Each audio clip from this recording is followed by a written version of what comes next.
Di video kali ini aku bakalan ngebahas gua persembunyian milik Batman, tepatnya Batman versi Ben Affleck.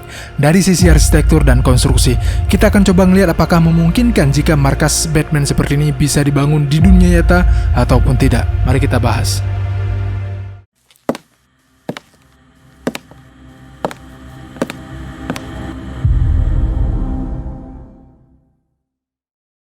Bruce Wayne memiliki masa kecil yang sangat kelam. Kedua orang tuanya diceritakan terbunuh oleh perampok dan parahnya lagi, Bruce Wayne menyaksikan secara langsung kejadian tersebut. Ketika pemakaman kedua orang tuanya dilaksanakan, Bruce berlari ke arah hutan karena Bruce udah nggak sanggup lagi menahan kesedihannya. Dan nggak disangka Bruce terjatuh ke dalam sebuah sumur tua yang di dalamnya terdapat banyak sekali kelelawar.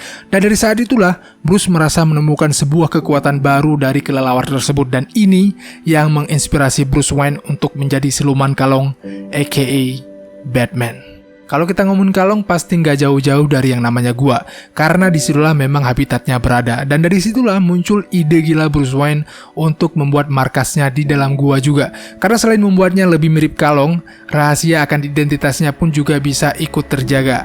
Ya walaupun gak semua Batman memilih gua sebagai markas rahasianya, kayak misalnya Batman versi Christian Bale yang lebih memilih kontainer sebagai markas rahasianya, atau Batman versi Robert Pattinson yang memilih sebuah stasiun kereta api tua sebagai markas. Nah di video kali ini kita akan spesifik ngebahas gua milik Batman versi Ben Affleck. Nah di dalam film, sebelum menuju ke markas rahasianya, Batman terlihat melewati kawasan hutan sebelum akhirnya memasuki ruang bawah tanah atau bawah air ya gitulah. Kita hold di sini dulu, kita coba breakdown ada apa aja di sini. Karena Batman Cave ini berada di bawah air dan di bawah tanah, tentunya Bruce Wayne harus memikirkan cara agar debit air yang masuk tidak terlalu berlebihan. Untuk itu dibuatlah sebuah barrier pembatas yang bisa keluar masuk secara otomatis di area sisi depan. Dan seharusnya sisi kiri dan kanan juga ditambahkan barrier seperti ini supaya air yang masuk lebih sedikit. Nah kalau di kehidupan sehari-hari mungkin tuan-tuan sering melihat bolar pembatas otomatis yang modelnya seperti ini. Jadi mungkin sistem kerja yang diterapkan di barrier pembatas ini kurang lebih sama seperti bolar-bolar ini. Atau contoh yang lebih besar, misalnya itu kayak mesin pengangkat mobil di tempat cucian mobil. Jadi kedua alat ini itu sama-sama memanfaatkan angin untuk mengangkat ataupun menurunkan alat tersebut. Nah ngomong-ngomong masalah air, di scene berikutnya terlihat Batman melewati terowongan yang jika tuan-tuan perhatikan, di tengahnya terdapat area yang tertutup oleh grill besi. Saya berasumsi bahwa di bawah grill inilah air yang masuk tadi disalurkan untuk diarahkan ke area yang lebih rendah. Mungkin di kehidupan sehari-hari kita familiar dengan saluran yang modelnya seperti ini. Ya bisa aja sih di bawah grill ini diletakkan instalasi listrik misalnya, tapi itu sangat jarang ditemukan dan sedikit berbahaya karena sangat rentan terkena air, karena sifat air kan mengalir ke tempat yang paling rendah gitu kan. Apalagi kasusnya seperti di Batman Cave ini yang notabene berada di bawah air, mending pakai kabel tray seperti ini aja, karena pasti lebih aman untuk meletakkan instalasi perkabelan segala macem. Terus untuk menahan amblasnya dinding, ini keren nih. Jadi memang terlihat ketika Warner Bros membuat film ini, sepertinya mereka juga ikut meng-hire seorang konsultan konstruksi untuk membuat Batman Cave ini agar terlihat nyata. Jadi pada dasarnya dinding gua itu besar kemungkinan pada suatu waktu akan ambles. Dan ketika ambles biasanya amblasannya itu akan besar karena dinding gua sifatnya saling menopang satu sama lain, sama seperti tanah. Nah untuk mencegah hal itu terjadi, maka terowongan tersebut diamankan dengan cara dikasih beton di segala sisi dengan sistem konstruksi kurang lebih seperti ini, yang di dalamnya itu terdapat dua lapis besi yang saling berlawanan arah. Bahkan kerennya hal kecil seperti lekukan di sisi sudut ini juga ikut diterapkan di dalam terowongannya Batman Cave ini. Kemudian salah satu masalah lain ketika membangun sebuah bangunan bawah tanah seperti ini adalah lembab dan pengap. Nah untuk mengatasi hal itu, di sepanjang area terowongan juga ikut ditambahkan ventilasi di tiap beberapa meter untuk jalur masuk dan keluarnya udara. Setelah melewati terowongan dan sampai ke dalam perut gua atau pusat gua, nah biasanya area di sini akan jauh lebih besar daripada area masuknya. Dan biasanya perut gua juga memiliki kedalaman yang cukup dalam, and that's why Batman memerlukan sebuah jembatan di sini untuk menghubungkan antara terowongan tadi dengan gedung utamanya. Untuk strukturnya, jembatan maupun gedung utamanya terlihat sama-sama menggunakan baja profil ataupun baja WF di sini. Dan untuk jembatan sendiri juga terlihat ada tambahan kabel sling pengaku yang bertujuan mencegah jembatan tersebut bergeser jika ada getaran. Terus pertanyaannya adalah kenapa tidak menggunakan sistem beton bertulang saja? Ya karena beton bertulang itu memiliki banyak sekali keterbatasan. Nah salah satunya adalah tidak mampu menopang bangunan bentang lebar. Istilah simpelnya gini, jika menggunakan baja profil kita bisa meletakkan baja tiap 8 meter, maka kalau menggunakan beton bertulang mungkin saja hanya dapat jarak setiap 4 meter. Dan ini tentunya sangat berpengaruh pada biaya dan masa pengerjaan. Karena tentu besinya harus dibentuk satu persatu, terus harus diikat juga menggunakan kawat satu persatu begelnya, terus buat mal atau cetakannya lagi, terus bawa molen ke situ buat ngaduk semen, ya pokoknya ribet lah. Tapi walaupun begitu jangan salah juga, tiang-tiang ini tentunya punya pondasi lagi di bawahnya yang biasanya terbuat dari beton bertulang.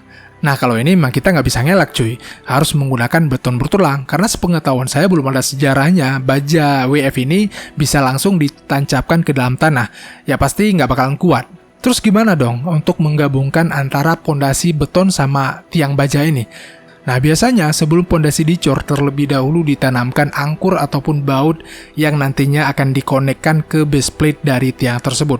Nah untuk ketebalan base plate, ukuran baut, dan jenis lasnya nanti biasanya menyesuaikan lagi dengan beban dari bangunan itu sendiri. Bangunannya sendiri terlihat memiliki 3 lantai, 2 lantai berbentuk basement, ruang bawah tanah, dan satunya di atas tanah.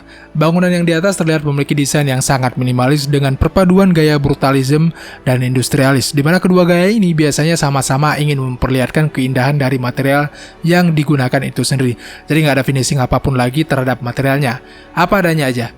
Terus terlihat juga banyak kaca-kaca lebar yang digunakan untuk mendapatkan view yang sangat indah di sekitar area rumah ini. Sangat disayangkan tentunya jika dilewatkan.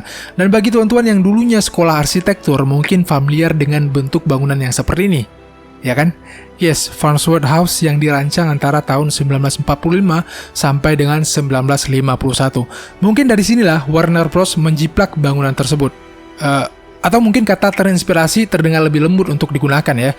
Dan seperti Batman Cave yang dimiliki Batman, Farnsworth House ini juga terletak di pinggir kali juga. Nah untuk lantai basementnya sendiri juga terlihat menggunakan gaya arsitektur yang sama seperti lantai satunya. Kemudian, gaya arsitektur brutalisme dan industrialis nggak akan sempurna jika material yang digunakan tidak ditonjolkan atau tidak tertonjolkan. Karena hakikat dari gaya ini kan memperlihatkan keindahan material aslinya gitu kan.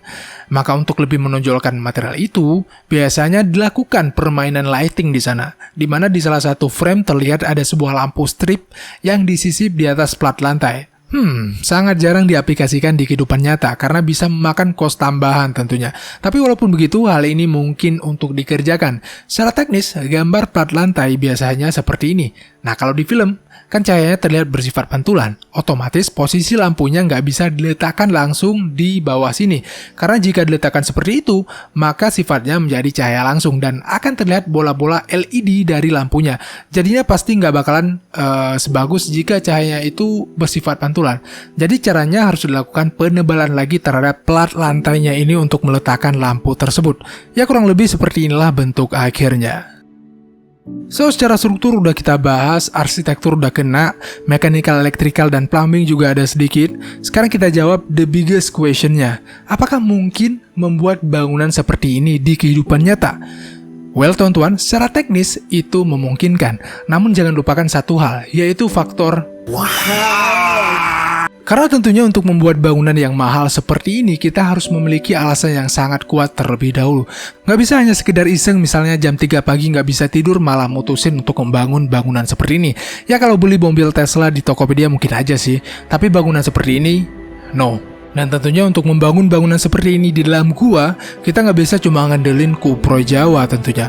Banyak tenaga-tenaga expert yang juga harus kita ikut sertakan. Mungkin ahli struktur, mekanikal, elektrikal, ahli hidrologi, ahli geoteknik, dan lain semacamnya. Dan kita cukupkan dulu pembahasan kita sampai di sini. Terima kasih telah menyaksikan. Mudah-mudahan bisa dijadikan hiburan.